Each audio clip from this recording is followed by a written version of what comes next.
Awesome. It all worked. It's always the key to get your tech to work, but you never know. Like I've had lots of shit happen during podcasting, but welcome to the Hip Hop Hustle podcast. I'm super excited about my next guest, hailing from the UK. It's the one and only V.I.C or Vic, obviously short for Victor as well. You'll probably know him on TikTok as well. So it's Hello Vico on TikTok as well. But obviously, he's got his huge track, which is A Teen, which dropped, I think, in 2021. You've got a new album that came out, or an EP, The Bedroom Chronicles. And most recently as well, your song A Teen features on FIFA 2022, which is pretty cool because, like, let's be honest, we've all played FIFA before, and it's kind of, I've always wondered how they get songs, but now you're literally one of the songs on FIFA and you can play and literally listen it to yourself. Yes, it's insane. I was in the same boat. I was wondering how people get this song on the app as well. It's mad surreal to me. So did they like just reach out to you? They reached out to my manager at first. Yeah. So it was a weird couple of months really. It was just a very weird couple of months, and yeah, it's not like the big way that you would see it. It's somebody like from EA that would be like, oh, we caught this song that we think it would fit very well with like our brand, and then from there it's just like they need this, and then they need this, and then they need this, and then all of a sudden you don't really know whether it's gonna make it, and then they're like, oh yeah, this is gonna feature in. And then, so they didn't get Mbappe to reach out. No. So that would have been sick. That'd be awesome if part of their contract was like, you got to reach out to the featured artists. Can you imagine? Madness. Yeah. I think they should bring it in. It would be so lucrative to have like the footballer who's on the cover reach out to everybody. I mean, you never know. But I feel like Mbappe has better things to be doing, you understand, right now. I know, EA, here's a shout out to you. If you do it, I want some royalties because my idea. But but either way, imagine how lucrative it would become. Like, obviously it's lucrative enough. We all love FIFA. But like, imagine artists would be like queuing up to do that, just to speak to the football. I feel like artists are already queuing up to just get there. That would just be like an extra like cherry on a pie. You understand? To make it that much more of a sick thing to have your tune on FIFA. They can afford it. They can afford to get Mbappe to reach out, let's be honest. There's how many artists on the game? It's like it's not 200. It's like 50. I think it's like 50. Yeah. Yeah. There's quite a lot. That would be quite a lot of like letters Mbappe has to write now. But maybe he just does like a voice note, like congratulations on making it to the game. And he he just does it once, and then they just send it like or they just spend like, a couple of hours in the studio, in like a recording studio. He says congratulations, Vic, on making it to FIFA, and that's it. Imagine how cool that would be. You'd have that forever. Yeah, that would be hard. That would be kind of hard. That would be very hard. Did they give you a PS5 at least to play FIFA? No, they didn't actually. But my manager bought me a PS5 to play it. So it was a sick thing, because I mean, it's weird. I never really had like a PlayStation, so I had a Wii growing up, right? And I would only play FIFA when I was around people's house or when I was in uni. And so this was the first ever time that like I actually bought FIFA myself. So I got the game, and then I didn't have a PlayStation to use. So my manager was just like, yo, we got to celebrate the moment. So yeah, let's do this. So he bought me a PlayStation, and it was, It's obviously, and it's also on a playlist, right? So it's not like you choose when your song comes up. Do you remember the first time you heard your own song? Oof. I remember the first time, but it wasn't like when you think it would be. Like when I first got it, I went straight to the the place you can select all the tunes, and I turned off my song Oh, because it was really? yeah. So everybody's like, oh yeah, I turn off every other song except from yours. I was like, I turn off my own song because it's like it's a weird. I don't think it fully registered in my head yet. So it was just very weird because I just want to play FIFA without having the whole like madness of my song being in this game. I just want the legacy of FIFA to be how it is. And then yeah, so it took me a while. It was that, and it was also the fact that like I was away from home and I wanted the first time I heard it to be with my family. So then the first time I heard it, like when I bought it for my brother for like Christmas or something, and then I was at home and we were playing it, and it was the first song that came on where you were logging on for my brother's thing, and it was because he heard it before me. It was like, oh, Victor, it's happening. And I was it's just like a weird feeling. I was like, yo, who's playing my tune? Like, it's the game that's playing it. So it's just a very weird, like weird feeling. But yeah, you get used to it. And yeah. Because now like, that you put it that way, I wouldn't want to listen to my own podcast when what I'm I'm doing saying, other stuff. Like, you see what I'm saying? yeah, It's very weird. I mean, it's like the thing where you hear the artists don't like to listen to their own song after like they make it. But it's just like I know 18 is my song and I've heard it so many like because it was out like a year or so before that. So I've heard it multiple times, but then like on FIFA, it's like you literally grew up playing this, like yeah, and then you kind of like, yo, is it that like I don't know, man. It's a very weird feeling. It's very weird feeling. It's very weird feeling. well, But I had yeah, for the first time, I think probably a week ago, have yeah, where I was at a bar and a song from an artist that I've interviewed played yeah, at the bar, and I could yeah, audibly hear it just randomly in my life. And that was yeah, like, that's as far as I want to go. Like, I wouldn't want to hear my voice or like the intro of the podcast to play randomly. It like, bro. Imagine if they played this podcast on like TV or something that you're just scrolling on TV, and then all of a sudden it's like your face, and then you're talking on a podcast. It's just like yo, what are you doing there? it's like It's being just like, talked about in a weird way. yeah, Like, yes, like being talked about by other people yes. on another platform. I'm still waiting for that to happen, but like also makes me feel weird in a way. Like you kind of like being under the radar, and then all of a sudden when people are talking about it, it's different. Like it's no Yes. longer your own in a weird way. This is the thing. This like after from the point when 18, well, that the whole campaign on TikTok, 18 stopped being my tune. So like now I don't think of 18 as my tune. Like, oh yeah, I wrote it, but like it's not really my tune anymore. It's FIFA's tune. You see what I'm saying? Like, so I mean, yeah, 18 did everything that it did, and I'm grateful for that. But like, I need a song that does 18 level that I feel that is my tune. You see what I'm saying? Because like everybody took it and they were like, oh, let's get this song to 18. And it was like campaigns of like 18 to FIFA. Like, and all of that. And it's great and it was perfect.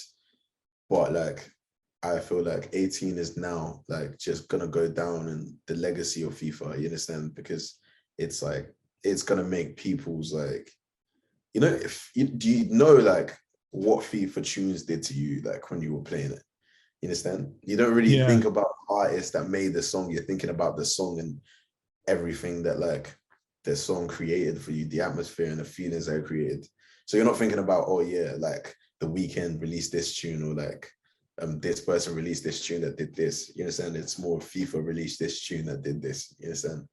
It's Because like like I it's weird because I went one of two ways with FIFA songs. It was like I've heard this song so much that I'm yeah, tired of it, and I'm yeah, like, it's kind of like ruined the song in a way because it's like I've heard yeah, it, and obviously it yeah, depends how much you play. But I played FIFA 2008. I think that was yeah, like my peak FIFA yeah, love yeah, was PlayStation 2, FIFA 2008. And there were songs on there that I was like, just this intro annoys me now. But Yeah. I will also say you're right because it's like, yeah, it reminds you of FIFA. That song doesn't remind you of you, weirdly enough. Like, I think, yeah, that's an interesting point. I hadn't thought about that before. This is the thing. There's many things. There's many things that comes with it, and it's a great things. But it's a great thing. But it's like it's there's many sides to it that normally you wouldn't think about. Would you Understand? want Because another like, song? hmm? Would you want another song on FIFA? Or now that you've done it, would you be like, you know what? I mean, it's not the first thing in my memory because I mean, now that a lot of my audience came in from the FIFA thing, they're like, oh, this song will be sick on FIFA, and this song will be. I'm like, we've already done FIFA, you understand? Maybe let's let's try go somewhere else, you understand? But like if it happens, it happens. Like if I create a song that like FIFA are like, oh, this will be sick for this purpose. Like the whole point of creating music is to reach people, right? And to I mean hit people where it needs it. So if FIFA are like, oh, this song will be sick, and we feel like it'll be sick for this purpose, and I'm like, okay, but it's not like the first one where I was like, fair play, let's go this direction. You see what I mean? So I'm not creating songs to go on FIFA. I don't want to be the FIFA artist. You understand? Um, yeah, so I'm trying to. I've done that. We move to the next thing. Yeah, I kind of agree. I wouldn't want to Yeah, be the FIFA artist. I think, yeah, once is kind of cool, or like once yeah, a decade for one of your songs is kind of cool. But yeah, yeah. I think if all you're known for is being on FIFA, I think then it's probably not ideal as an artist who, Oh, yeah. yeah. Well, talk. I'm going to jump back to Wii because you mentioned Wii. I had a Wii when I was growing up as well. The Wii was it. What was your jam? What was like your thing? See, I had a James Bond game. I had this James Bond game on the Wii. It was hard. It was so good. It was so good. I can't remember what it was, like Golden Eye or something. It was like the COD version. It's like COD Xbox but on Wii. And I remember spending like flipping like 10 hours on it like in a day, just trying to beat all these levels. It was sick. It was sick. And Yeah. I think it was like James Bond, like Golden Eye, something, the game of the movie or something like that. I just remember the Wii Sports, like just being like the golf. The Wii Sports. Yeah, the I had Wii bowling. Fit, so the Wii Yeah, Wii Fit. Fit. Yeah, come on. And Yeah. yeah, it's My brother was obsessed with Mario Kart. Like obsessed. We ended up yeah. getting the actual driver, like you actually had the steering wheel. Did Um he have one of the nah, just the oh, steering wheel and the controls, right? And I remember waking up to the thing like cuz it buzzed. yeah. And I remember waking up to him literally going, Yahoo! Like he would make the noises. And like he was obsessed. He was obsessed with Yoshi. And I Yeah. think there was one of the laps where he was like, he was really good at. He was like beating the ghost and he was ranked in like the top 10. Like he was really good. I don't know what Crazy. ever happened, but he was obsessed with it for a Yeah. while. We didn't. I've always wanted. You know what? And I was actually talking to somebody about this like 2 weeks ago or like a month ago. I was like, yo, I need to. I really loved like Mario Kart, but my parents just didn't want to buy it for me for some reason. And I was talking about it like 2 weeks ago. I was like, yeah, maybe I should buy it just like to like as an ode back to like my younger self. Why I didn't they would want to really, buy it? hmm? Why didn't they want to buy it? I have no idea. I have no. Maybe I was spending too much time on the James Bond 10-hour days on it. Like they were like, nah. But maybe that's why. But yeah, it would have made my childhood so much more fun. But we move. It's in the past. Yeah. Well, you said like your brother. Do you have many siblings? I have a brother and a sister. Yeah. How is it for them, like seeing you kind of rise? Like, I think it's also weird being a sibling of someone who's starting to kind of make their dreams happen and have a public profile in a way. Yeah. I mean, it's never really been maybe for my actually, I don't even know. I don't even know. I haven't really asked them like that. My brother was more into music when we started. So like when I was in school and like secondary school and like college, he was the one doing like the uploading covers on like Instagram and all of that. And I didn't want to do it in school because kids at school are rude. Kids at school, like he didn't have the best time. So like I was seeing that happen to him. I was like, maybe not here. It's kind of, he was going hard at school and the energy died down at uni and all of that. But then I picked it up at uni because uni is like, everybody's basically their own person. So I picked it up at uni. And yeah, I just kind of went from that. And I don't think they kind of see it any way. It's just because when you're so close to it, you can see it all happen and you know everything about it. So it's kind of like, I don't feel like anything has happened yet. You understand? Like, because you're always looking at the next thing that's going to happen, and you're always looking at the next thing that's going to happen. So I feel like that's kind of the same way, because they're so close to the action. It's not like if they were to go away for like 6 months and then come back and they see like this has happened, and they'll be like, oh, crazy. But if you're like following every bit of it, then it's kind of like, how is this going and how is this going? What are you doing next and what are you doing next, kind of thing. You understand? But I feel like there's major bits that they'll be like, oh, that's cool. But I guess my family are very like, they're like, my parents are very like, you have this dream, you go for it. And so they expect no less. like it's not like, oh, you're doing something like, you're doing something that we didn't expect to. Like, yeah, we expected you. We told you can do anything. So like, now you're doing it. So it's calm. That's what we expected, kind of thing. So yeah. I think it's also weird because like your family grew up with you before you had any of this, right? Yeah. So it's like they know you well before they seen you in every moment in your life, and like their perception of you will, let's say you become like Drake, Jay-Z. Still, I think their perception of you will not be that. It'll be like, you're my family member. Like, I remember you when you were like in your diapers, when you were like at family 100%, dinners. 100%.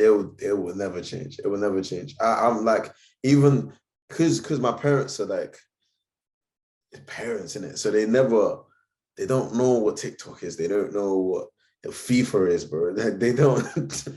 I say I get on FIFA, they're like, oh, what is that? Is that a game? Is that like, what does that mean? It's like, they don't know how big things are. I guess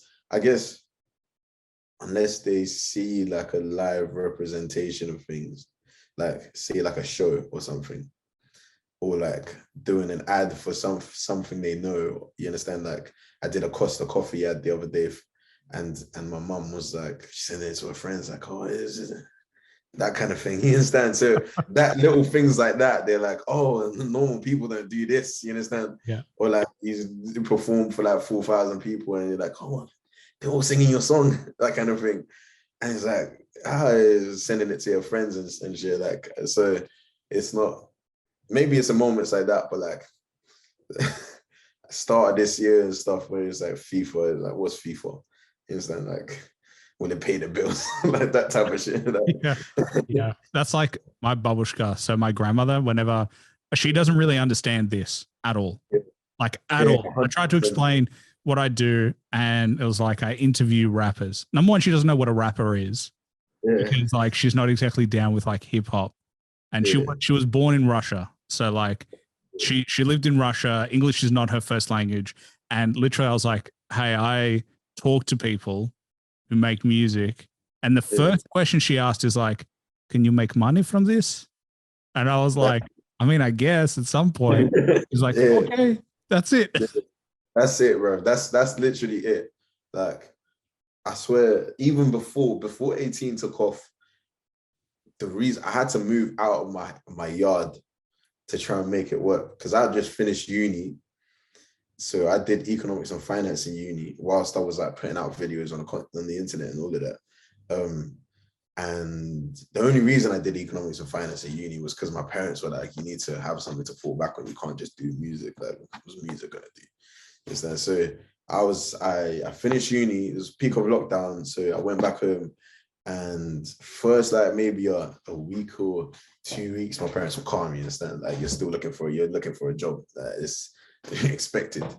And then like they kept asking me, yo, like what's the job search saying? What's the job search saying? You can only like put that off for so long in it. So trying to say that you're the music. So I was like, I'm gonna move out. I moved out, moved to Reading, my uni town. And I was just sleeping on my friend's floor and trying to continue making these videos because I was like, I know sooner or later, like something's gonna pop.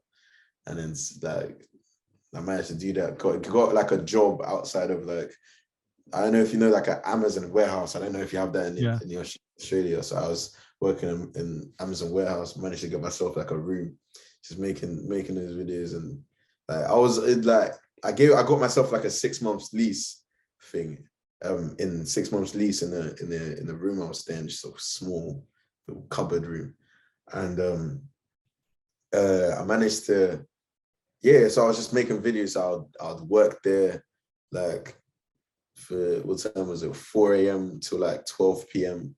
come back, make like videos for TikTok, then like make the content again, and then write tunes. I had to finish at 6 o'clock because like people were working in the yard, and like I was doing all of that. And then like 6 months was coming up, still nothing had happened. My parents were like, yo, are you making money from music? Still wasn't making money from music. And then it was like 2-3 days before I was about to move out, the 18 started taking off. And then I could go home. And then when I got home, my parents were like, okay, now you're home. Do you have a job to show for it? I was like, no, but like I'm leaving because the label was calling me, like they're gonna take me up to London. And so I wasn't even at home like too much for them to be like asking for it, because I just kept moving to London and getting put in the studio sessions. And then after a bit, I moved to London properly. And then my parents were like, okay, so like you've got a house and you've got this. And then that was when they were like, okay, maybe like we'll see, we'll keep an eye out. And then from there it was just like this and then this and this and this and this. So like now they kind of like the other day, 2 months, it was like 2 months ago. Last month, because I graduated last month. My parents were like, so are you gonna do your masters? I was like, flip it out, bro. Like you can't win. Well, So let me it's like, say congratulations on completing a degree. I mean, I did mine, and I did commerce law. I did a double because I used to want to be a lawyer, and then I did 30 days at a law firm, and it sucked balls. It was it was the worst experience. I hated it. And it was at a top tier law firm here. Let me be very clear. I didn't get there because I was good. I got there because I knew somebody. They kind of hooked me up with like and I was not in like sexy law. Like I wasn't doing like criminal. I was doing conveyancing, which is trash. But I remember the first time I walked into the building, it was like 101 Collins Street in the city. I go up and I go to this lobby. It's marble. It's beautiful. Looking out on the city, and I'm dressed in a suit, and I'm like, I fucking made it. I legit thought I'd made it. And they had waiters bringing you coffee. And I was like, God damn, working at this law firm's going to be sick. Day 2, they show me where I'm actually going. And it's just cubicles and it's carpet and it sucks. And I just got sold on a false dream. And I was just like, they tell you what like the people that have worked 20 years in that like industry are doing. But when you're starting, it's flipping like it's like 30-hour days. It's not even 30 hours in a day, whereas like it's crazy hours. Like I was gonna do investment banking, and that's like breaking your back for flipping, bro. It's not it at all. Funny enough, my first job was a salesperson at a bank. That was like my first corporate job. I was just on the phone selling, but it wasn't so bad. Like it taught me how to talk. Honestly, it was like the best thing to learn how to communicate, how to like kind of think on your feet and do it. But I see people in banking right now, and I see people at law firms and the big four, and I'm like, your lives aren't yours for the first like 5-10 years. They own you, and they don't pay very well. That's true. Just couldn't be me, man. Just couldn't be me, man. It's not even As a soon as 9 the to sun starts coming down, I'm like, guys, I'm done for the day. 5. That's it, man. That's it. That's it. I'm like my whole thought here is like you're gonna be spending so many hours like working for somebody that it doesn't pay well. You don't have like time in your day to. It's not your job. So like, why don't you spend that 10 hours a day just doing something that you rate? You understand? And that 10 hours that would like work towards your 10,000 hours of mastery, and like maybe in 10 years, like you have something that is you're proud of instead of still working for somebody else. And you see what I mean? Like it's just doing it for yourself is so much better. I So think much better. part of the key is like, you know, I'm a big believer in you can work a 9 to 5, but you got to be Mm. working on something for yourself as well. That's it. Like as you said, there was a period where you weren't sleeping on a bed, you were sleeping on the floor, you were in a little cupboard room, like you had to move home. There was like, there's things that happen in everyone's life, but like I think they win when you're so beaten down that you're no Mm. longer working on something you love. And Mm. then that's literally when you win. That's when you're going to be in the system for 20, 30 years. You're going to be stuck kind of That's it. in the That's grind. it. That's it. And I'll say the perfect time because like so many people, like even I was telling my brother, like the perfect time is like for me, I'm so glad that I started when I went to uni. You understand? Like, because I don't know if I would have been able to balance like a 9 to 5. Like some people can't balance a 9 to 5 and something on the side because the 9 to 5 is just like draining in itself to be able to start something else. You understand? So like the only time I had, and that was perfect time, was at uni. Because in uni, so many like you can literally do anything, especially now that it's online. Like you can do 4 things and like you have 3 years. Like when else in your life are you gonna have 3 years to like focus on something and just like try and make something work? Understand? It's just like I tell everybody that 3 years of uni it could be so like it could be it would just give you that 3 years head start over anybody else that like are doing it like and have to balance a job with it. Well, it's funny. I started this when I had a full-time job.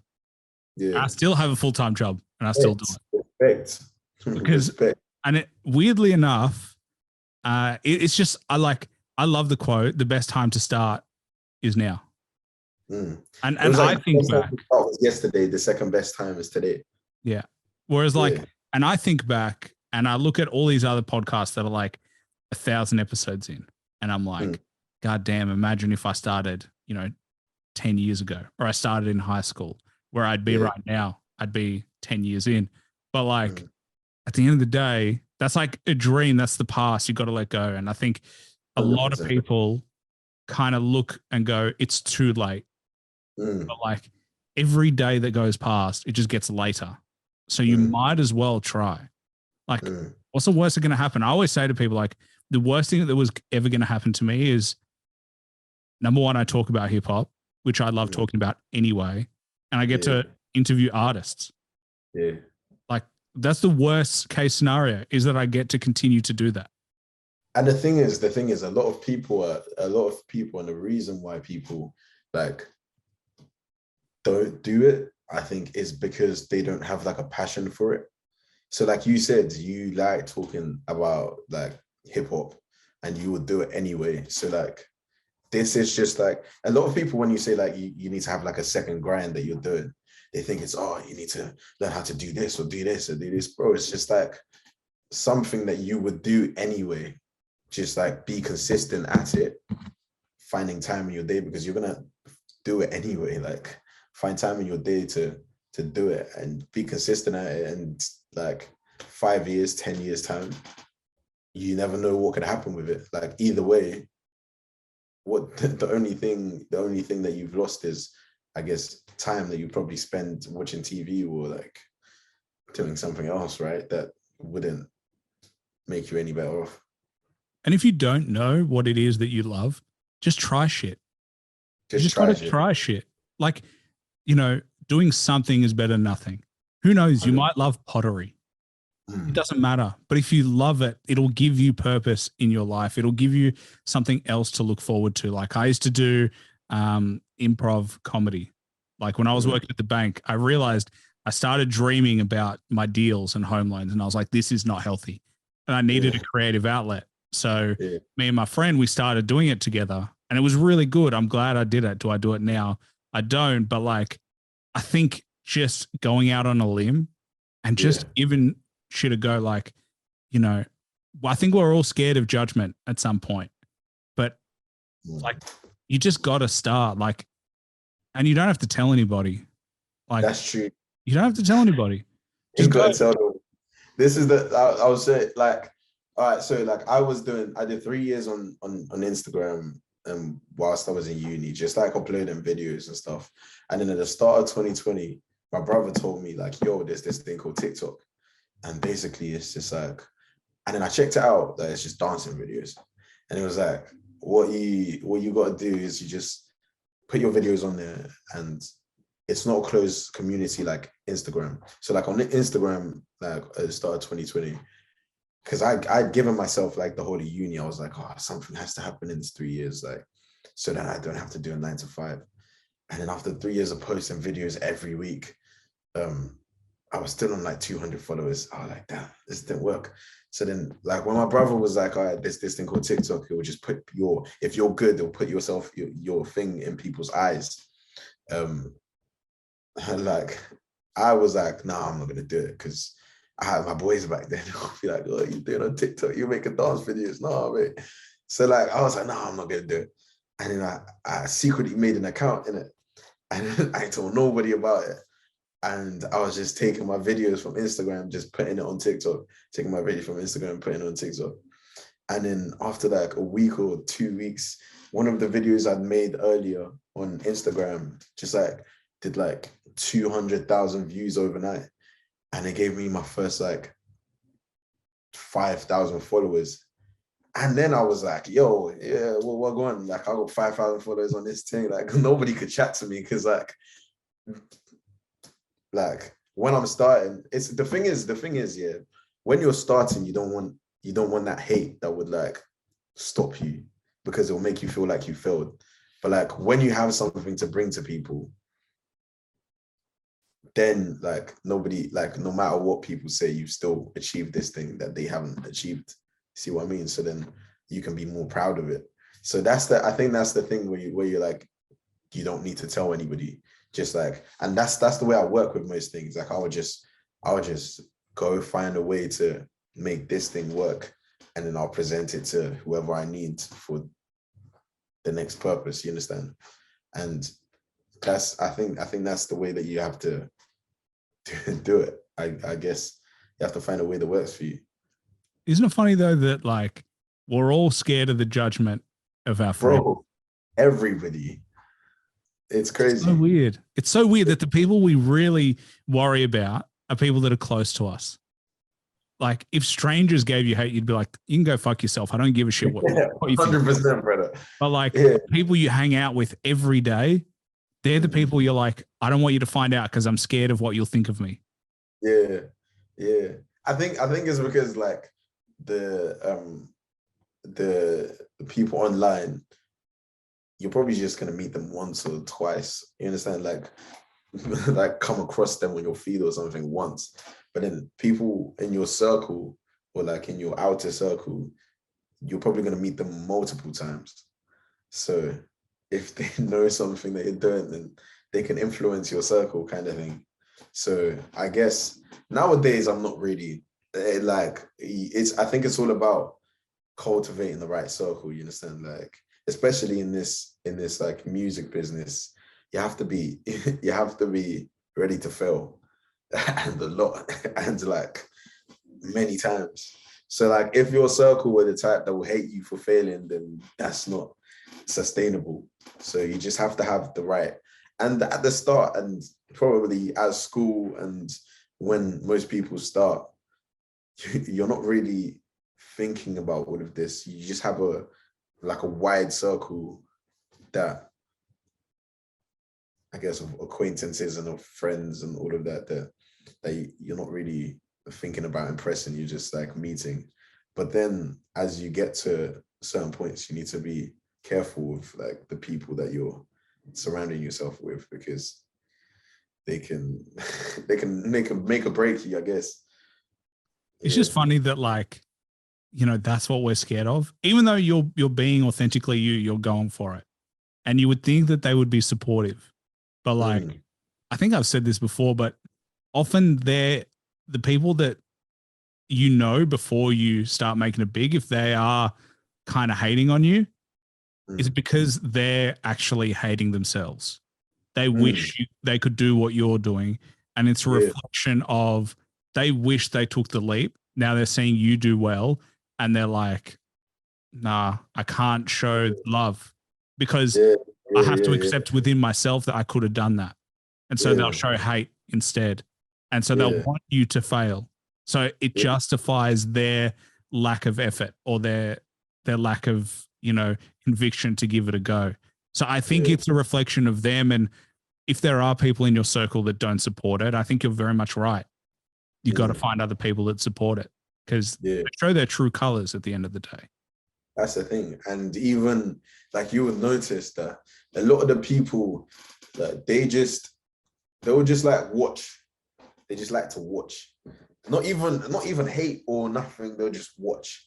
Like not supporting anything. They'll just so like end of the day, it's not lonely if you have the right people around you, but at the start it's a very lonely thing. You have to be able to have your mental in place. If you don't have like a circle, you have to have like your mental, you have to be able to take the L's and move on. Like this is why it has to be your passion. You understand? Because if it's not your passion or something that you have a dream about or like have a goal for, then there's a lot of people that would like fall off the wayside. You understand? Because there's so many reasons why like you'll fail at it. But it's funny when you mention people watching, because I think you're 100% right. There are people I know that don't like any of my shit. They don't watch any of my stuff. I know that they just follow me on Instagram or whatever. And then when I see them, they're like, hey, how's the podcast doing? And I'm like, so I know you see it. You don't throw any likes or anything, but it's like, and sometimes I like to be a bit of a dick, and this is just more my personality where they're like, oh yeah, bro. Hey, I'm there, man. I get you, bro. I get you. Or it's like, they're like, oh, looks like the podcast is doing well. I'm like, thanks, man. Thanks for all the likes. And it makes you feel so awkward. Yeah. No, I get you. And it's the thing that you got to do it, man. Like if you make it yourself, then bun what the people think, bro. Like I fully get that. Like it's the type of people that like when you do something, you make it out yourself, because a lot of people like to think that you need people around you to make certain things happen for you. You understand? Like they're like, oh, if I don't support this, then he's not gonna make it out. You understand? But if you do something for a certain amount of time and you have a will, there's gonna be a way that you're gonna make it out, even if nobody's supporting. You understand? There's gonna be ways that things are gonna work out in certain ways. I've seen it myself. And then when you bring it to like put it on your thing, like, oh, this happened, then you're like, oh, well done. But like, well done. Oh, thank you, bro. Like, but it's a very messed up thing. But yeah, that's the way you got to work it, man. Because at the start, it's just got to be you. You doing it for the love of it, and you doing it because you want to make something out of yourself. You see? Yeah, it's so weird though. The whole thing of like, and it doesn't even have to be public. It can just be like even just like imagine if I told my friends I want to try pottery. They'd be like, "What the fuck are you doing pottery for?" It has nothing to do with them. It's just like this weird kind of. Or if I suddenly got into bowling, like bowling was my thing. Like if I just loved bowling and I wanted to, they'd be like, it's weird that it matters to them Mm, what you do. mm. It's weird, isn't it? Yeah. Thinking about it, it's just we're all individual people, innit? We could have different likes. It's crazy. It's crazy. Something I did want to ask you about was because one of the things I saw was your open verse acceptance of a challenge of Pete and Bass, and they did worldwide. And Yeah. first of all, let me just say, I don't know how those two make the music that they do because they look so old. It is ridiculous. It's mad. Respect to them. It's Yeah, mad. it's Yeah. amazing. I showed one of my friends and he was like, the song is good, but I don't like it because I know what they look like. Yeah. But for me, what they look like makes me like the song more. Even more, yeah. Yeah, it's so weird. But Like, this doesn't matter the age you are, like, you can flip and do anything, they're popping off as well. So they're quite big in the UK. So I mean, big up to them. do you remember? Do you remember hearing the song and then deciding to do the open verse challenge? Like, do you have a way that you choose which verses that you do? Because I know that you've done them on TikTok where you kind of look at beats and then you do your own version of them and you do those challenges. But is there a way you curate or a way you decide which ones you're going to do? Not really. Not really. You kind of I feel like it's the same when you're choosing like a beat to make a song with. You kind of get a feeling. You kind of get a feeling that like I would flow well with this. I guess it's like practice, I guess. Practice of doing like many songs so kind of like the way certain songs are supposed to sound, or like what would be what would be good for certain songs, I guess. And then you start and it just comes together. It's very weird, this whole music thing. It's very, very weird. Very weird. Well, Very now weird. that Like you something get on, about well, I was going to say, now that you get onto like the beats that you choose, yeah. like you don't choose the most upbeat ones. Like the pace of it tends not to be as high pace. Like you tend to have more of a mellow, and you can do like some singing and then some rapping on there. But like, do you find yourself gravitating to music like that a little bit more? I mean, yes, I guess. I think it's just like setting a mood. I was thinking about this recently, actually. I was thinking about this and I was thinking about what songs that I'd like to make, and it seems like a lot of the songs that I make are more like that. And I don't know. I guess it's just the stage I am in my career, that is the stuff that I'm putting out. And I feel like it's maybe influenced by a lot of my audience as well. There's a lot of stuff that the stuff I have out, I'm planning out. I like to like plan out the way that things are gonna work. But I know that things are really not gonna work out the way I plan.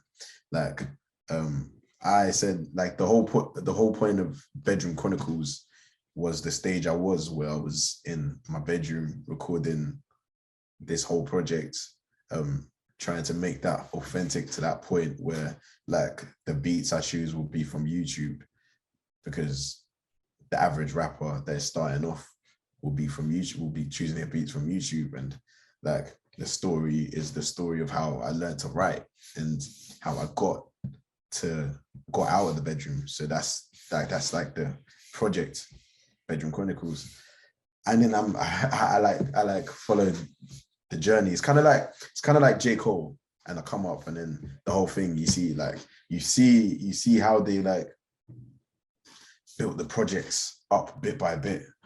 And I'm like, okay, then I need to find the next sound, and the next sound needs to be like this. But then it's like the sound still stays like that, because that's what I'm used to writing. And then all of a sudden you get like a tune that sounds like this, and it's a very like far into the future, so you can't put that out yet because this is not where my fan base is right now. But you have to patch those bits together, which is the thing. Like one thing I noticed now that I'm in the studio with like other people is like artists have fit a lot of songs. Like I was with some guy that did like the Kendrick album, and he said that this project was like finished like years ago. And like these men just hold their tunes for the right time in the journey. So I guess that's just like the point I am in my journeys, and I'm not letting anything stop the creativity. So that if this is the song that comes out now, it needs to come out. When I need to write the song that is going to be released for this project, then it's going to come out, kind of thing. So at this point, yeah, it's like mellow, sing song kind of vibes with the verse as well. But who knows? I've always wondered, like, how many tracks do people leave like unreleased in their career? Yeah. And I feel like it is thousands. So many. Like, just, and shit that I wonder if we as fans heard it, we'd be like, this is fire. But for whatever reason, the artist is self-critical and it's just like, oh yeah, no. Yeah, that's the thing. It's as you say. It's as you say. After a certain point, it's not even the fans that, or not the fans, the people close to you that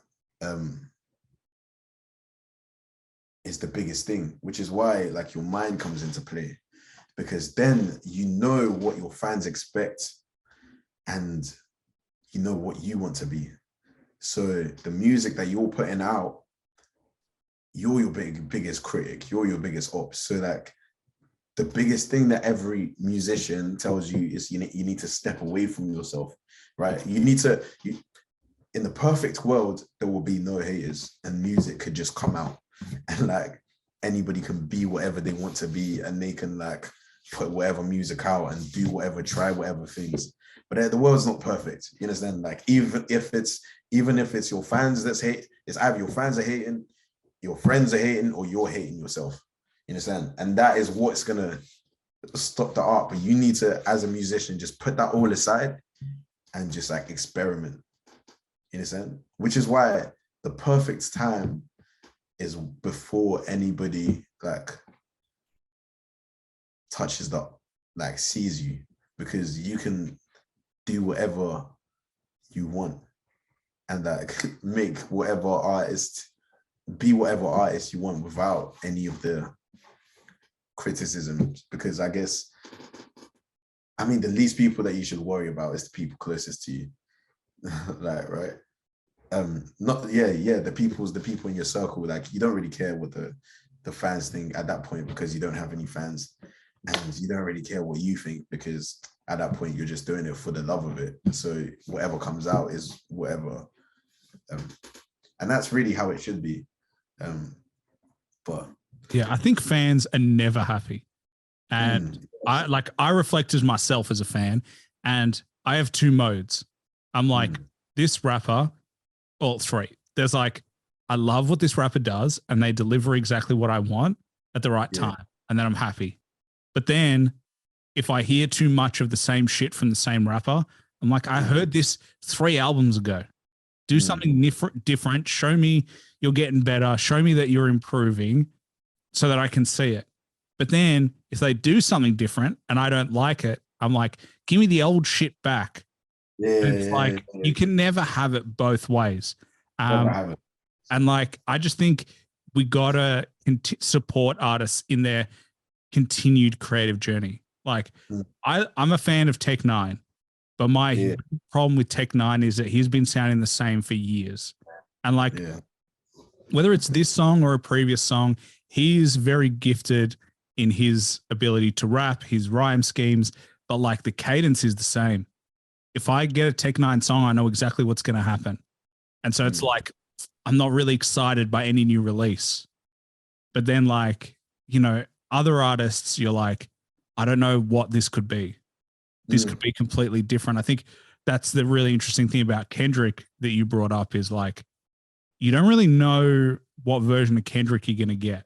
Whether it's your favorite version or not, he's always trying new shit.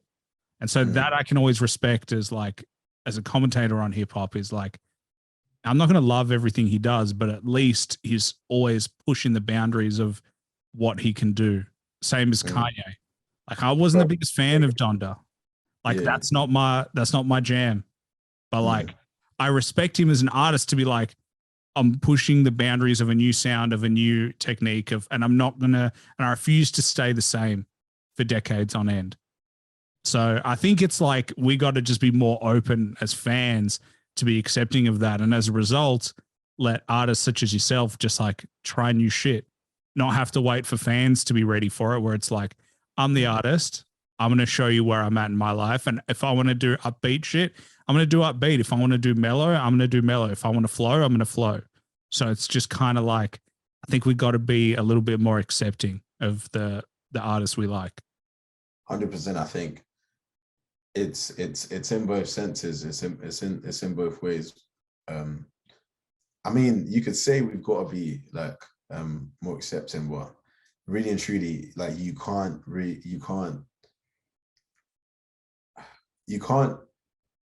make everybody do one thing. So like there's still gonna be that element of like the artist has to put it in his head that I'm making music about what I feel. Because once you start to step into that place of like, oh, this is what the trend is, I'm gonna follow the trend. That's when you lose the creativity, you lose the art. Like if you look at like one of my most recent examples is like Drake with his like Honestly Nevermind. Like that That is the project, perfect tagline for the album. Never, yes, don't bother. yeah, this is it. It's like he knew exactly what people were gonna say, but he believed so much in the fact that this is where I am right now that I'm gonna stick with it, and then sooner or later everybody stuck with it. And it's like like if he just like dropped another project, it probably like, I mean, he's the artist of the decade for a reason, right? Because he hasn't stuck to what everybody thought was the norm. And I rate that about him. Whatever you say about him, I rate that about him.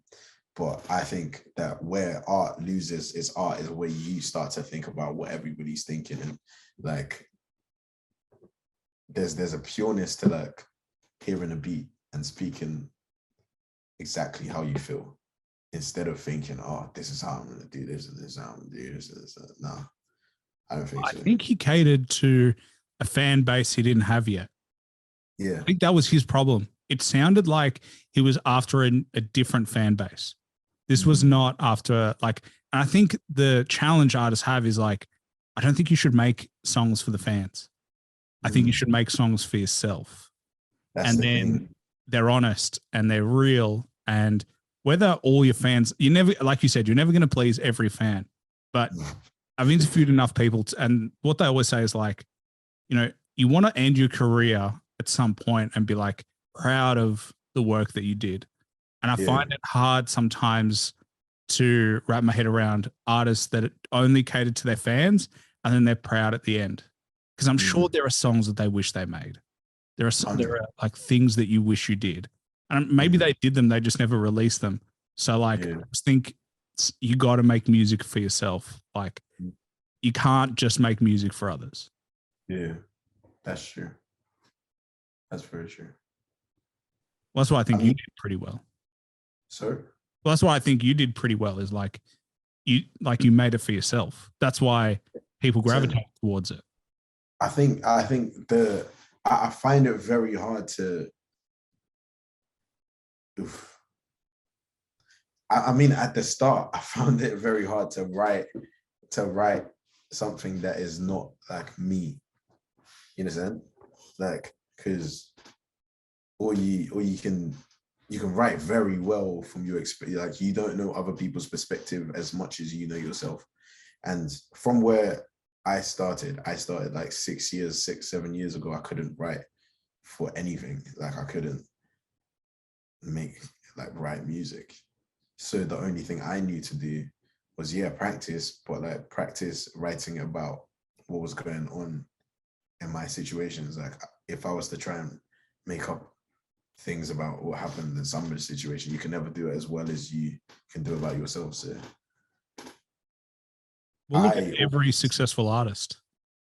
Every successful artist has songs like where they themselves play an element of it, where it's like a different version of themselves, especially hip hop. Like you look at any of the greats, we can pick a list of them: Tupac, Biggie, Jay-Z, doesn't matter, Kanye, Lauryn Hill, literally the list goes on and on.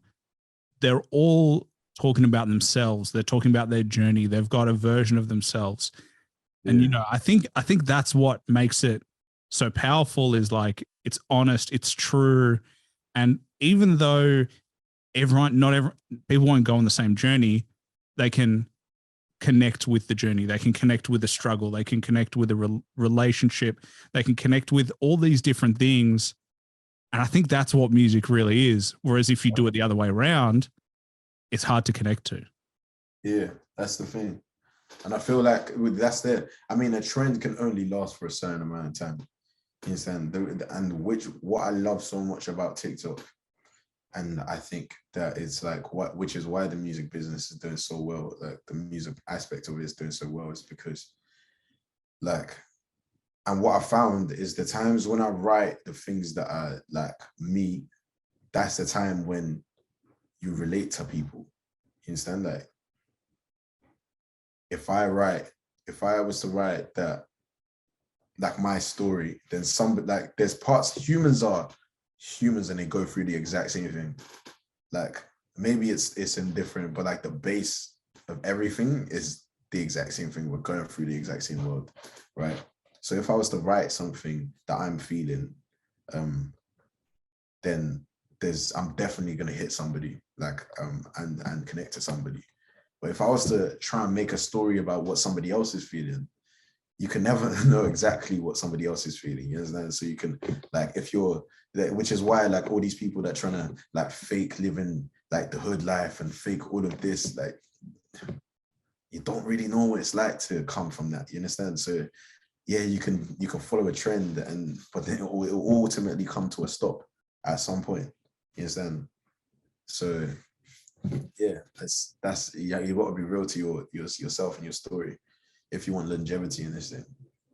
All those people who pretend to live a hood life or a straight life, whatever you want to call it, they all get caught out eventually because everybody is like, well, hold on, you never lived that life. You never grew up on the streets. And so like there are countless stories of like people claim to be something they're not, and they get involved with people that they shouldn't get involved with because they're trying to create an image.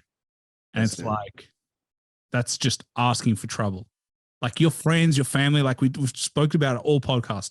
Your friends and family, they know you didn't grow up that way. So like when they talk about you, people are also going to know you didn't grow up that way. And there's people have said in countless of interviews, there is a look in people's eyes that like people from the street know you were on the street or not. And so like, I very openly never lived that life. So like, I would never pretend. Do I enjoy the music of people who did?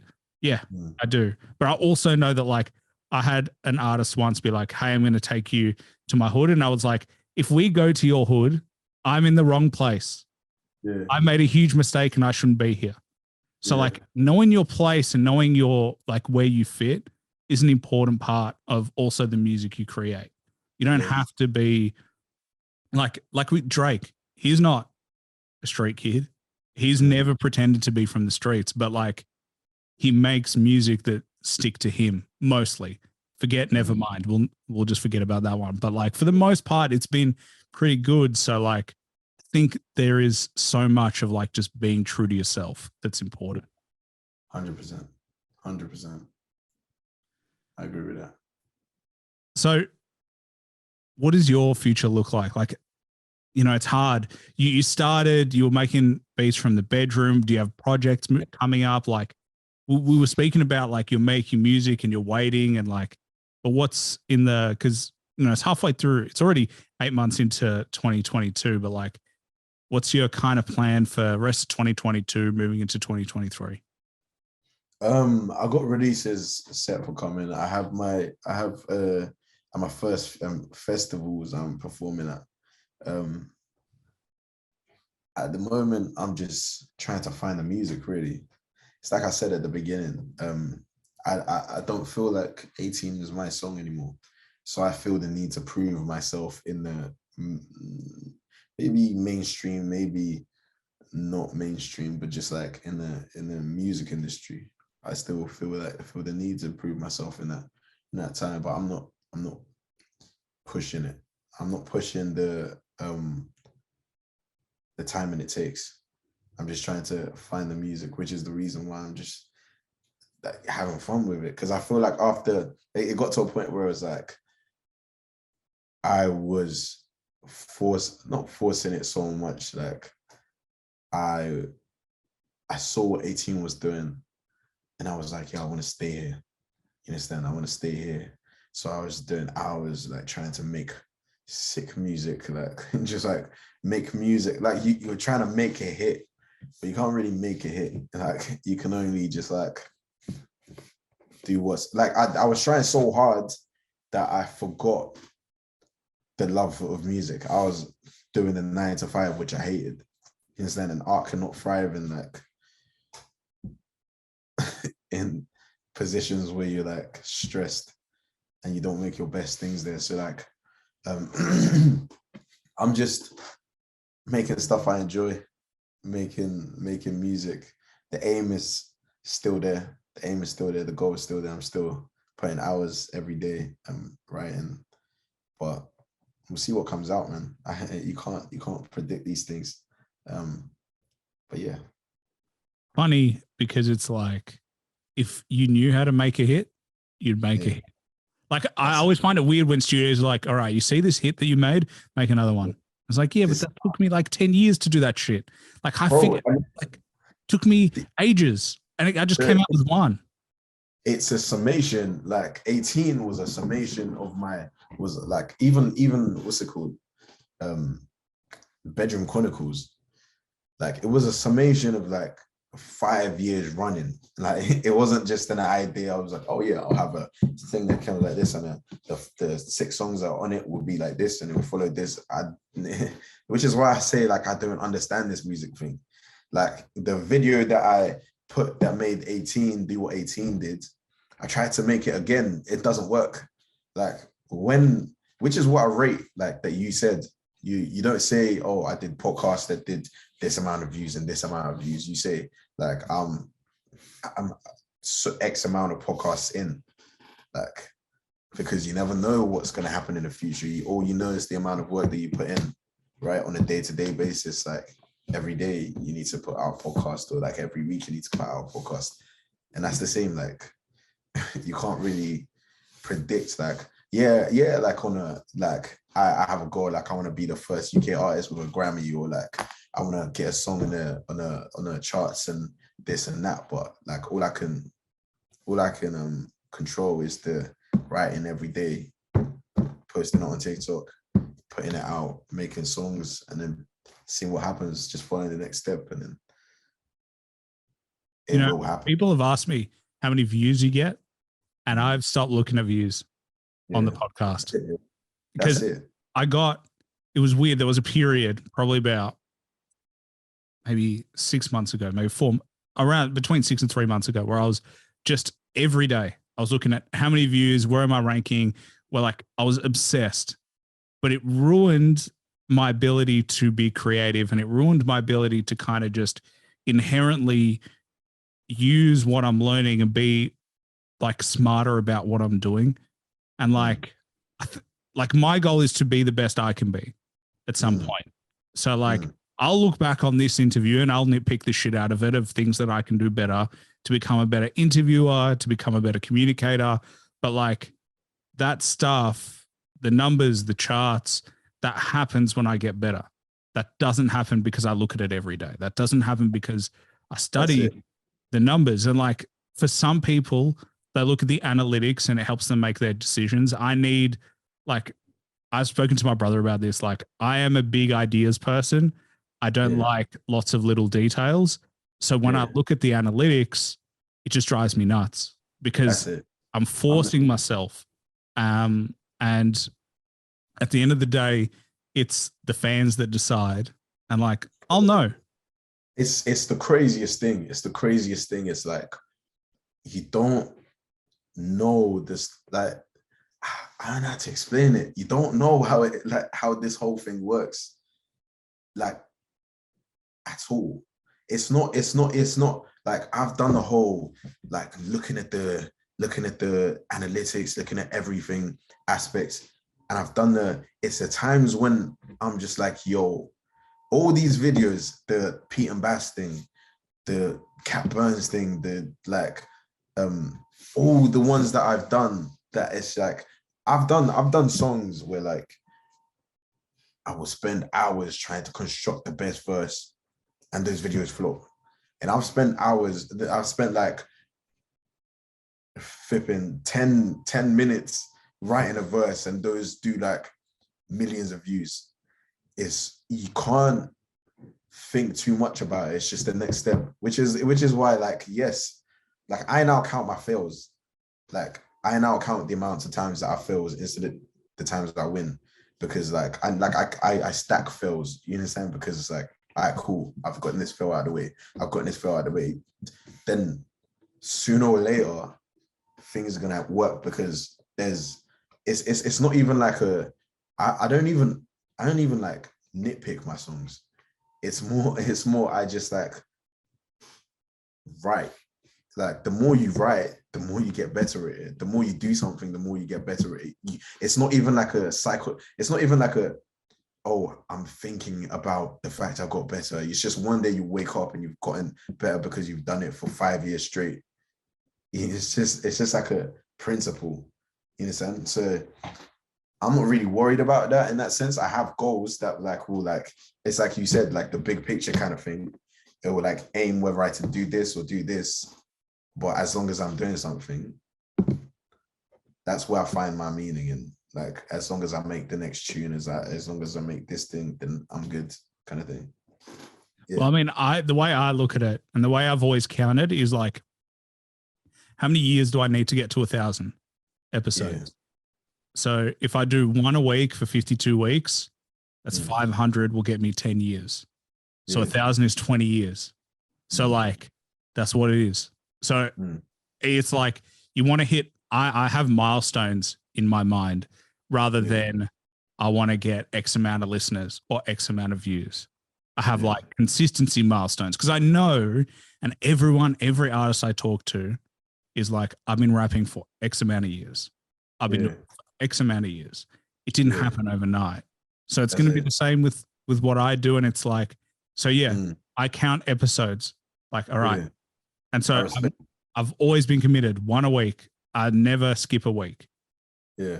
It's just what you got to do. And like, the average podcaster, I remember when I was starting, they said that the average podcast lasts 8 episodes. Yeah. It's real easy to do your first couple and then put them out and then do another few. But what's hard about it is the consistency, because podcasting, unlike anything else, is week in, week out. If you miss weeks, you lose listeners, because the need for a podcast doesn't disappear like the need for music doesn't disappear. They just move on to someone else. And so then it's harder to get them back. It's like, will you disappear again? Are you going to go on sabbatical, or are you going to keep going? So it's same with music. Like, you don't want to go on a 3-year sabbatical where you haven't released any music. It's like, then you've got to get fans back rather than continuing to build. 100%. I respect that. Well, man, I only have one more question for you. It's probably the hardest question I'm going to ask.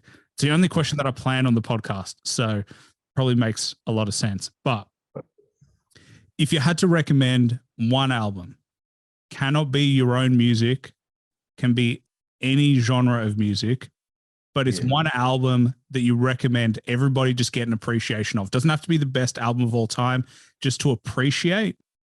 What would it be? j.cole for his Hill Drive. How did I know? I stand j.cole like crazy, bro. It's so funny because Like I obviously did a little bit of research, and you've mentioned j.cole before, or Yeah, j.cole before. j.cole is the footballer, yeah, but j.cole. But it's so funny because I'm not the biggest j.cole fan, for and real. it's weird because like he inspired you, and I always respect him for what he did and what he can do. But it's his voice that You don't rate his voice. no, it's too monotone for me.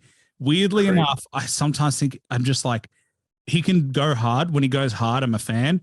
But then like Yeah. just sometimes he's just too. I don't know. I like weird voices in hip hop. Do you rate Eminem? Yeah, I like his voice. Although like I was never the person that I've always loved, like number one for me is Big Pun.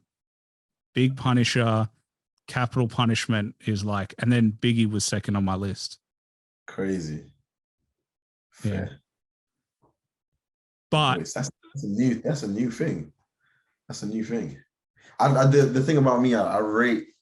I as much as I say I don't like to look at like other people to like inspire things, but like I'd like to see what other people rate and see what like I can add in. So like I'll take different parts of like other people's like things that I see as sick in other people's stuff.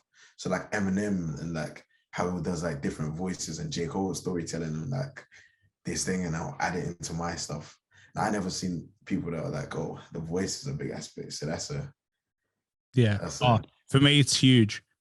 And I crazy. think so like when I listen to A Tribe Called Quest, But yeah, all their voices are very samey to me.